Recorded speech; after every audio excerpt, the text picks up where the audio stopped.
በጦርነት ውስጥ አሸናፊ የለም፣ ያለው በህይወት የተረፈ ብቻ ነው።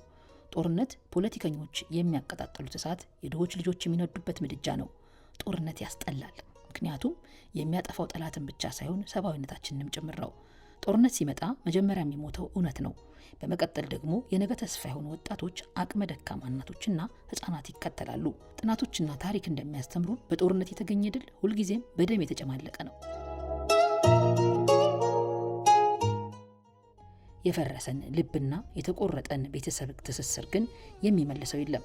ጦርነት ማለት ሽማግሌዎች ወጣቶችን ቀብረው የሚመለሱበት የተገለበጠ ዓለም ነው። ጥላቻ ርካሽ ነው፣ ማንም ሊያደርገው ይችላል። ሰላም ግን ውድ ናት፣ ጀግናን ትጠይቃለች። በቃላት ጦርነት የምንጀምረው ጠብ የመጨረሻ የሚጨርሰው የምንወደውን ሀገርና የምንሳሳላቸውን ወገኖች ነው። ከጥይቱ ድምፅ በላይ የቆሰሉ ሰዎች ጩኸት ይከብዳል። ከፈረሰው ቤት በላይ የጠፋው ፍቅር ያማል። ጦርነት ለጥቂቶች ትርፍ ሊሆን ይችላል፣ ለብዙሃን ግን የቁም ሲኦል ነው። በጥላቻ የምታተርፈው ጠላት እንጂ ወዳጅ አይደለም። ጦርነትን አትመኝ። በንግግርህ በጽሁፍና በሐሳብህ የሰላምን ዘርዝራ። እውነተኛ ጀግንነት ሰውን መግደል ሳይሆን ሰውን ማዳንና ለሰላም መንበርከክ ነው። ምክንያቱም ረፍዷል፣ ግን ገና ነው።